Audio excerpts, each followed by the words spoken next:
Hey guys, Mike Bland with St. Louis here. I want to make a video it's a beautiful day, so we're going to take a stroll up to a nearby school and do my own security assessment on what's going on there. And it was funny because somebody brought up a very valid point to me, and they said, hey, aren't they going to wonder what you're doing, and all that jazz. And I said, that's the most brilliant idea yet. So in theory, if I'm going up, out of respect for that particular school, I will not say the name, especially if I find any security, faults in it. But someone in theory should notice me, right? And they should report me. And then they should also report it to local law enforcement. And they should respond and ask who I am and what I'm doing. So we will see if that part occurs. I can tell you that if you watch the video, and I will either just continue this or make a part 2 to this, meaning once I get there, but this is not to, again, call out any certain school district or school, but being a retired police officer and teaching people tactical stuff, and just being an expert in security and investigations field and doing this for 25 years, I just think it's a interesting thing to do an assessment like this and just really see. In 1999, we had the Columbine incident, and man, it seems like that was actually yesterday. It's been a very long time ago, and the two shooters there, actually, I believe there was 2, from what I remember. It's been a very long time, like I said. Actually had numerous explosive devices that were disarmed and removed. The police caught a lot of scrutiny because they staged outside, set up, waited for SWAT, all that. Frankly, didn't know what to do. There hadn't been a lot of active shooter incidents before then. So again, it was just very kind of a new waters for the police. You got to remember that us police officers and the training we went through, it has progressed now. But even now, I see a lot of stuff where, I just talked about this recently, from a tactical standpoint, I saw some stuff out where LAPD had responded to some stuff. It was a guy in a traffic stop. I guess he was kind of refusing to get out. He was either armed or they thought he was armed, but you have all these cops that were running around with ARs, and they were kind of just, people know what I'm talking about. They were on a scene, and they were just kind of meandering back and forth in no real order or had any kind of command presence. Just a bunch of guys that were walking all different directions, walking in front of the other guy, doing all these things. And no real sense of where to go and what their job was or any of those things. So I think that, when you have training, it always shows. And when you not have training, it also shows, if you're disorganized. So the thing is, again, the purpose of this video and all the other ones I'll be making is to just go over this topic and just show that for whatever reason, the training and then just the the response times, the way people are responding, the way the training is still not is just below what any standard.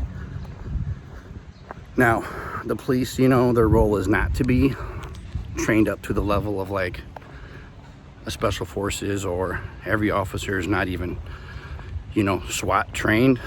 me personally, I always felt that that's something they would have to work into the hours and the training hours, but I always believe that, you know, that should be the case, is everybody should have just that certification of like that basic SWAT school. So, how's it going?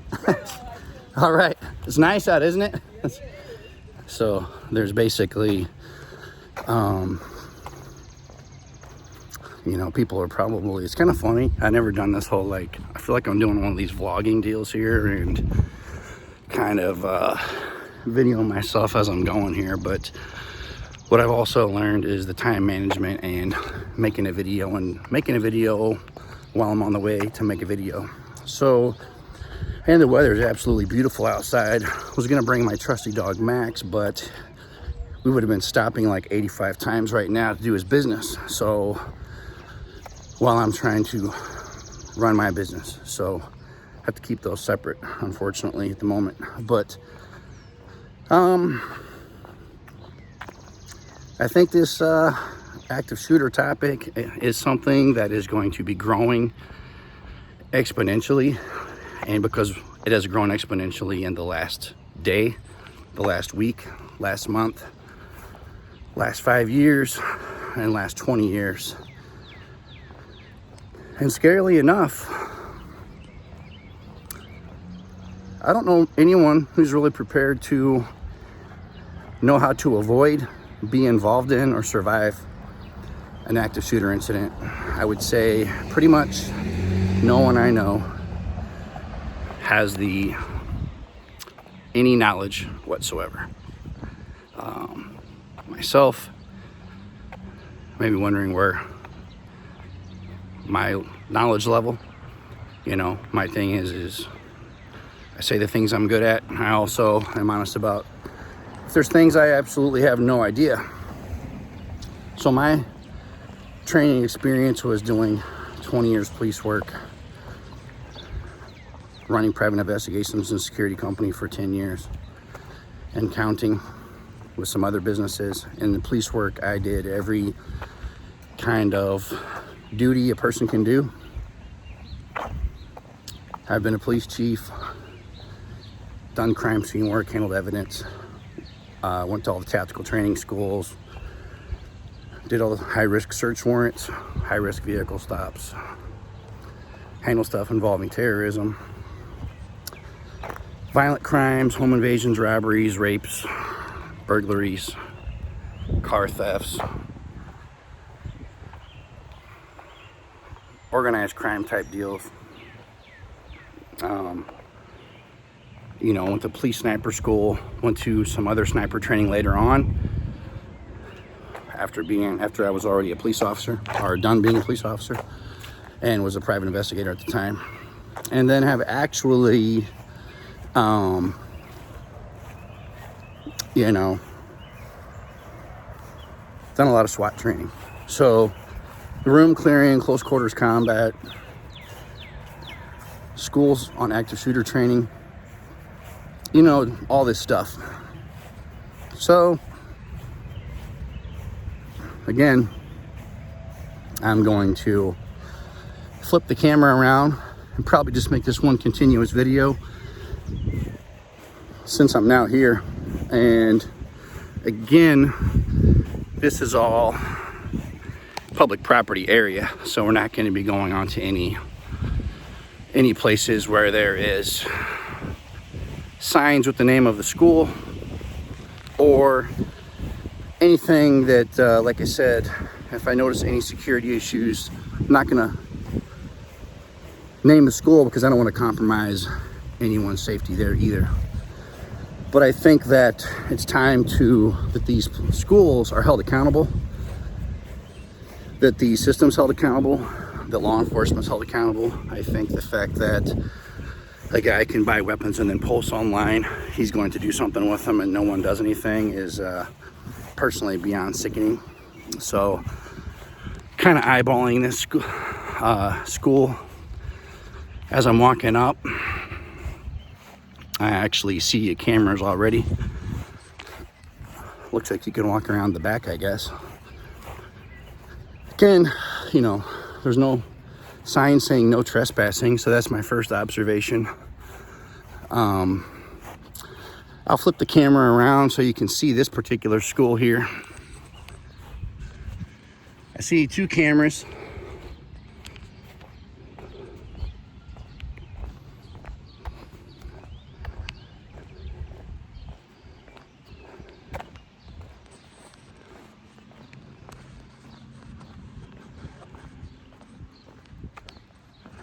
Looks like there's a camera at the rear, which is good.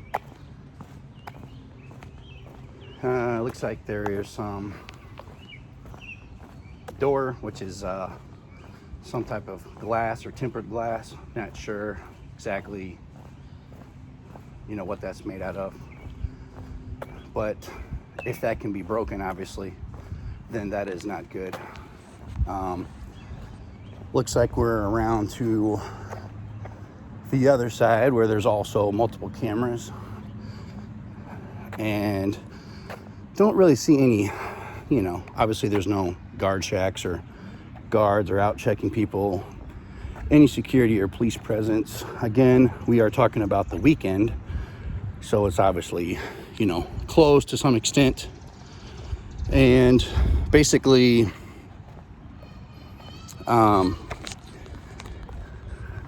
I think you're kind of getting the drift here, but I'm just kind of doing without being very intrusive, obviously. I'm not going to be like checking on doors and doing crazy stuff. But, you know, a lot of glass windows and doors, I don't know the level of, I'm sure it's a really heavy pane glass. As far as the level of the, you know, security on that glass, again, not being able to be broken. So that's something that I kind of noticed is, it's like, well, if you have it where the door's locked and they have these highly secure doors, these security design companies come in and install, then the next thing you're going to have a problem with potentially is someone breaking glass and getting in. So the question is, how do you avoid that? And you're going to need something where people can get out in case of an emergency, like a fire, but you're going to also need it where someone cannot break it and get in. And there's all kinds of companies that make all kinds of different levels of security for that, or, you know, doors, windows, fire escapes. I mean, between the cameras, something else that on the camera topic that it would be very good to have, but this would be like some next level security stuff for the schools, because they obviously are, you know, other than having some school resource officers there, a lot of them in St. Louis have them there full time, at least one officer, which is good in my opinion. There should be a minimum of 2, because that way you have, you know, you have a, you know, battle buddy there in case something goes seriously wrong, and one guy to handle 1 or more active shooters with an AR when the school resource officer's typically armed with a handgun is already an outmatched scenario firepower wise. And the reason is because, like we were taught in police work, if you're going to be responding to any type of tactical scenario, then you're better off responding with a patrol rifle. And because you're talking about whatever 2,900 feet per second versus 900 feet per second, you know, of the kinetic energy coming out of there, and that's going to cause more traumatic injury, more trauma, you know, in a larger wound channel that's not going to close back. Just going to stop the, you know, it's going to stop the bad guy. So the thing is, and that's what you're looking for, is that extra energy and putting the person down, that threat. And, you know, the problem is, once you kind of step away and look at the bigger picture, Meaning if the school is completely locked down and secured, and you have the security or officers and cameras and even a facial recognition or something to put known trespassers in the system, or even people who have made threats, people banned from school properties, all these things, then what's the next thing that could happen? Like you see in a lot of the bank robberies, someone could then take someone at gunpoint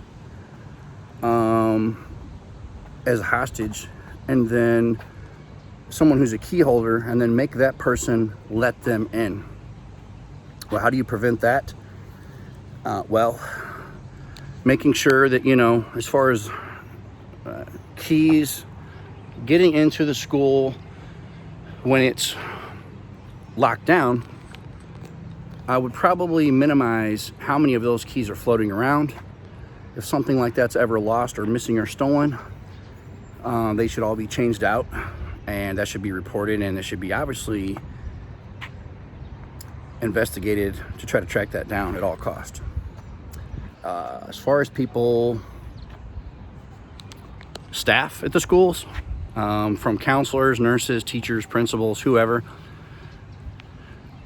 guest speakers, they should be diligently checked out with their background, you know, for any threats of the past, criminal background history nationwide, sex offender,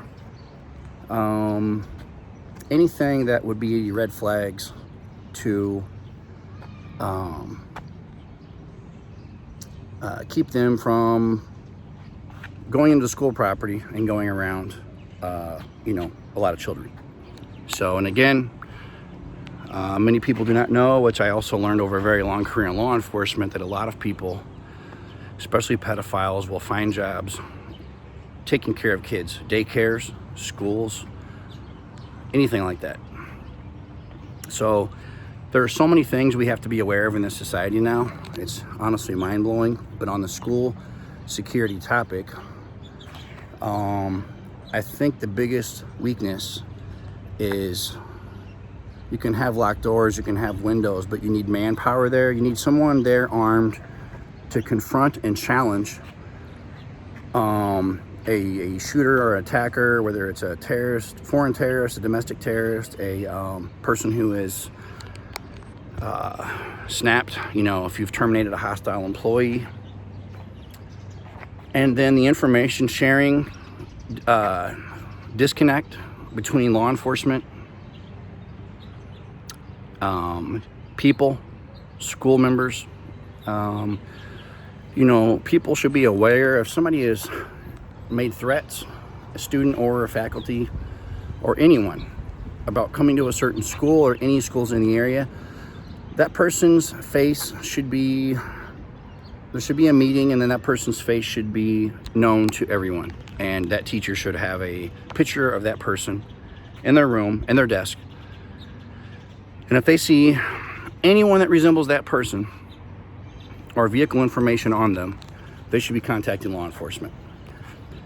If something, God forbid, happens and law enforcement did not act on or contact or investigate or prevent that when that was a wealth of information, then shame on them. They're going to be held accountable. They're going to be embarrassed like they always are. And everybody who was informed on the potential threat is also going to be investigated or, you know, held accountable. Hey, they might be investigated too, depending on their title. But, you know, again, as far as this particular school here, this is in a nice area, but it also, again, people get that really twisted and confused. The area, being in a nice area, has nothing to do with avoiding an active shooter. Well, when I was a police officer in St. Louis my whole life, I worked in the worst areas starting out. Then, a few years later, I went into the richest area, and I almost got killed. In fact, most officers who had almost gotten killed and kind of were just being protected by God and just missed not being killed. And some of my family members were some of these people. actually avoided a sniper in a residential area. And that's a story for another day. But so the richest areas where you feel safe, everybody's wearing a suit and tie, everybody's a soccer mom, everybody's wearing business attire, driving a Mercedes, you'll become lazy, complacent, overly trusting. You'll let your guard down. Your street smarts slowly evade away, and you just get very rusty and complacent. And as we all know, complacency kills. So a nice area, and for schools or places or companies that do not want to pay for extra security or extra off-duty police or anything else, you know, they're the ones again that have to answer for later when something happens. They could have had it there, they could have prevented, they could have instantly challenged that person. As far as if a person is considered an active shooter or a barricaded subject, okay, generally the definition of a barricaded subject is someone that either, one, like I spoke about before, is like possibly a suicidal subject that has kind of barricaded themselves in a vehicle, in a backyard, in the woods, in a residence, and they are implying or showing they have a weapon. Maybe they're on the phone with the dispatcher or a friend or relative, and police are on the way. Tactically speaking, you're never going to rush in there and create a confrontation, and when it could be resolved. So,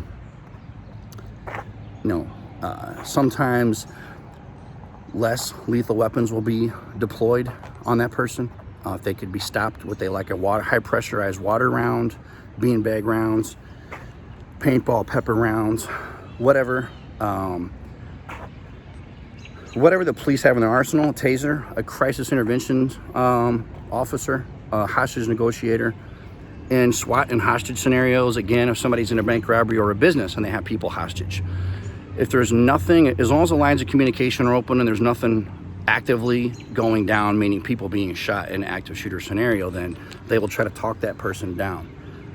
Sometimes when communications break down or people start being killed or they believe it's about to happen, they may rush in. And then even then, could someone die? Absolutely. But will everyone die? Highly unlikely, because they're going in, they're trained to go in and stop the threat. And so there's never any guarantees in life, and sometimes it is where the fight or flight and survival instincts comes in. But these kids in the survival, or this Texas school shooting, being a guy who's 47 now and has had military and law enforcement training and all kinds of tactical training my whole life, and doing martial arts, and just having all the training hours I've had, and being a fighter in my younger years, I was honestly blown away. I knew kids were smart, but these kids were playing dead. They were putting blood on them. The one poor little girl put blood on her from her friend and put it on her and played dead. The one little kid was literally shot in the leg. The bullet kind of hit the chair. I think it kind of shrapneled off into his leg and splintered off the lead into his leg, and was lying there injured and played dead. Other kids were hiding and doing the best they could there and survived. But the fact these kids knew to play dead, it saved their lives. Were they trained to do that? I'm not sure they were even taught that in an active shooter class. But it's certainly, when it's your only choice and your only option in survival, it's a brilliant idea, because the shooter's going to be frantic. He's going to be really amped up, and he's not going to be paying, in that scenario, a lot of attention to detail, and that's what could save your life. That guy is going to be anticipating teachers coming in, SWAT coming in, police coming in, parents rushing in, other first responders. He's going to be dealing with a lot mentally, and already this is a person who is mentally distressed. So that is something that is to your advantage, because if you can stay cool and calm and collect always, whether you're in a gunfight, whether you're trying to get away from someone, or whatever it is you're doing, then what's funny is, here's the police right now actually showing up here. So whether they're patrolling the school or they're just randomly driving through here, or they're coming up here for me, you know, is an interesting point. But so kudos to St. Louis County. Actually looks like a prisoner conveyance van, so maybe they're coming to throw me in the back, I don't know. But so, you know, the guy's probably pulling up to talk to me, and you know, or maybe not. Actually not sure what that guy is doing, but so, you know, that is a good sign. Maybe they're doing some kind of increased patrols, you know. But again, like I said, me making a video on public property, and which is legally able to be done, you know. And sometimes people get those laws confused, but that's for another day, another topic. Not here to teach everything and save the entire world. I think today my goal is just to save, you know, half the world. So you know, basically, you know, I think I've covered a lot of information. Something else I was going to cover was getting on the tactical side. A lot of people are always asking, like, well, what do you do on the physical side of fighting someone like this? How do you survive the fighting encounter? What are the best weapons? You know, whether you're a pilot, a CEO, a lawyer, you work in a school. A lot of schools have the Safe Schools Act, federally prohibiting drugs, guns, violence, all that, anywhere within a school, and it's against federal law. So, however, if the school allows a policy for teachers to get training and be armed, which is a brilliant idea, because now you have this force multiplier, you have all of these teachers armed and ready to, you know, to respond, and they're there. And then, instead of being trapped in a room, now you're going to have a bad guy that's trapped in a room with a trained person who has a weapon, and as long as that person can get to that weapon, then you're going to have major problems for the bad guy. You're going to have a situation where that bad guy is challenged from the minute he shows up. So instead of a room of people being slaughtered like pigs, I mean, our kids are more important than that. Someone's got to start taking this more seriously besides me. There's other people out there that are concerned, you know, but when your cops are rolling around in the street fighting and handcuffing parents that are screaming for them to go in and do their jobs, you've got serious problems. If that's the direction we're going, I can tell you right now that this is going to be a long, long road, especially when this road has already been going on since 1999 and before.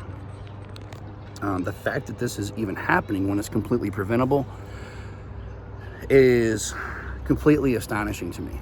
I'm literally at a loss for words that this many kids were lost, and the fact that there was warning given.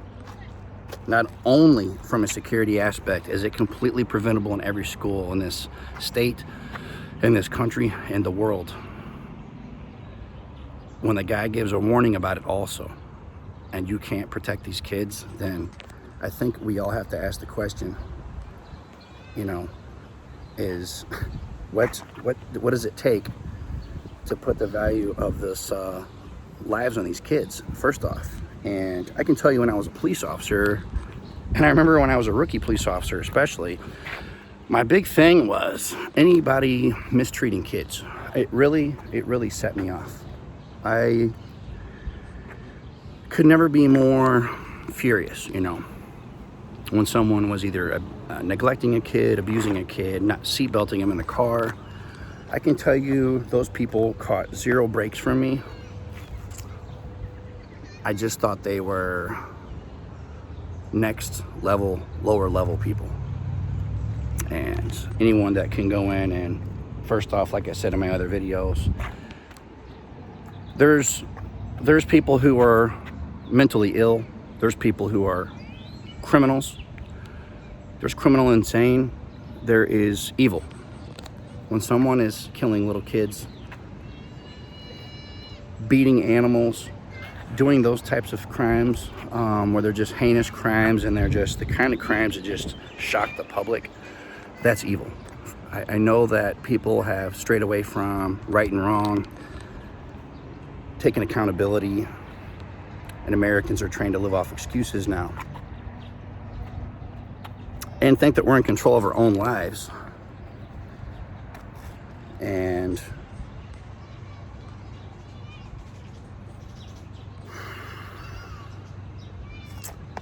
I think it's time to probably beef up security. As far as, my feelings too, if the system, meaning city, local, state, federal law enforcement, if they're not going to be able to do their job, if they can't take care of business, then these schools need to hire private security companies. They need to outsource the security to someone who's getting paid and has good benefits paid by the school districts, and who is actually trained professionals in first aid, self-defense, and firearms and active shooter training, surveillance, counter surveillance, recognizing threats before they happen, suspicious persons, all aspects of this. It's going to take all aspects of this by people trained on these topics. You cannot, for these people that think that we'll just call the police or we'll just call someone to respond. No. When you're talking 15 minutes in the time of facing an active shooter and you're in the room with them. As a police officer, when I was 23, back in 2000, I was in St. Louis County. I was in the city of Wildwood, Missouri, and I had a guy pull a knife on me. And it's a long story, but for a better lack of words, I was almost trapped in a room with this guy. I had never came closer to firing my weapon than that incident there. I was able to talk this guy down. How? I'm not quite sure. But it seemed like 20 years went by. And we're probably talking literally seconds. But before I hit my officer need of 8 alert tone, by the time the dispatcher received that, by the time the dispatcher put that on the air, told the other officers what's going on, my location, my car number, that I was just simply hit this squelch button, which kind of made a series of really fast beeps on the radio. I literally, because you hit the button without having to really look at it, and you're obviously not able to talk on the radio at that point because there's too much going on and the officers show up. But in the time that happens, even in that scenario, it could have been long over with. And people don't understand all these timelines of how these things play out. And these things, entire wars have been fought in minutes. So you cannot wait on anyone that is responding. If someone has to respond, SWAT teams, there's some agencies in the country that have a dedicated full-time SWAT unit. And I don't know the latest response times, but it's not 5 minutes. It's not 2 minutes. Some patrolmen in areas, depending on the size of the town, city, county, municipality, you're talking everything from 2 minutes response time, 15-minute response time, 30-minute response times, and there's times I've patrolled areas where it took us over an hour. If anything is going on, even in the 2-minute response time, usually was over before I got there. And that's the things that people do not understand. You bump that up to 10 or 15 minutes and you're fighting someone in your house with a knife or a gun or breaking in, it's going to be over before the cops get there. Bump that up to 30 minutes, it's going to be over with, and you're going to be sitting around, if you survived, with this man laying in your house or still fighting. And no one's fighting 15, 30 minutes. What if it's a physical fight? If you've got a knife, a gun, if he's got that, it's not going on that long. It's not the movies, it's not a John Wick movie. So people get very confused on how quick everything goes down. There's no time to think. There's no time to assess things. And that is where,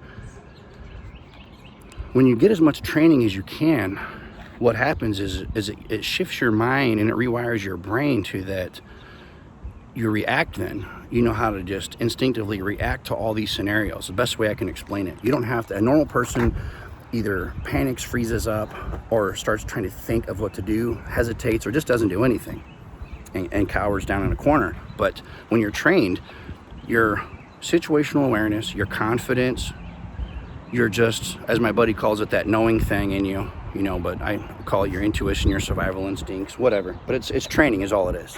And the funny thing with me is we're all wired differently. I'm one of those guys. I'm a retired cop, for God's sake. So when a cop gets behind me on the street, it's just natural. I literally feel nervous. But if somebody gets in my face and tells me they're going to beat me up, or there's a guy coming down the street with a gun, you know, I did that my entire life. I am like the coolest and calm under pressure then. But there's so many aspects to this, guys. I'm going to make a bunch more videos on these topics. If anybody wants a security consulting session at a residence, at a school, at a university in St. Louis, my name is Mike Bland. I'm on LinkedIn. I've been doing this since 1997. Went to St. Louis County Police Academy summer of 90. Wow, has it really been that long? Yes, it has. Summer of 97, I was in the St. Louis County Police Academy. Started police work that fall. And summer before that, was in the Army ROTC in Fort Knox, Kentucky. And then before that was in college for criminal justice. Before that, I did martial arts and fighting my whole entire life while working security at companies in college. So have a just stupid amount of experience to share and to train and help people and just give back. And something I heard the other day that was interesting was a guy told me, actually my pastor, he said, if your business went away right now, you know, would people be hurting without you? And you know, you gotta do something where it's gonna make a difference. And even if you save one life or a classroom of kids in Texas, or 1,000 or 20,000 lives from active shooters, that's a pretty big feat. And more people are becoming tactically interested, aware of learning tactical stuff, survival skills, outdoor survival, medical training, you know, prepping, food preps, all these different topics. Again, you're talking about years and years of training to culminate into being proficient, being an expert. Don't get too caught up in details. Just learn from quality people that have experience in self-defense and survival training and weapons training. Don't bounce around, get too many ideas from too many different people. That can also confuse you. Always check out the person's experience. I will also preface it with this, that I've made videos talking about this. If you learn from someone, it's great if they're a Navy SEAL, it's great if they're a Green Beret. Those guys have awesome, amazing training. Do you have to get the training from a Special Forces guy? No, there's this huge misconception out there, unless someone's Israeli Special Forces or SAS, that they're not good enough to train you. If you don't know anything, then you're gonna learn from anyone you take training from. And what I've also learned is the disconnect between guys that are, like I say, a law enforcement SWAT guy or detective or active shooter expert, whatever, versus someone who's maybe like a Special Forces guy.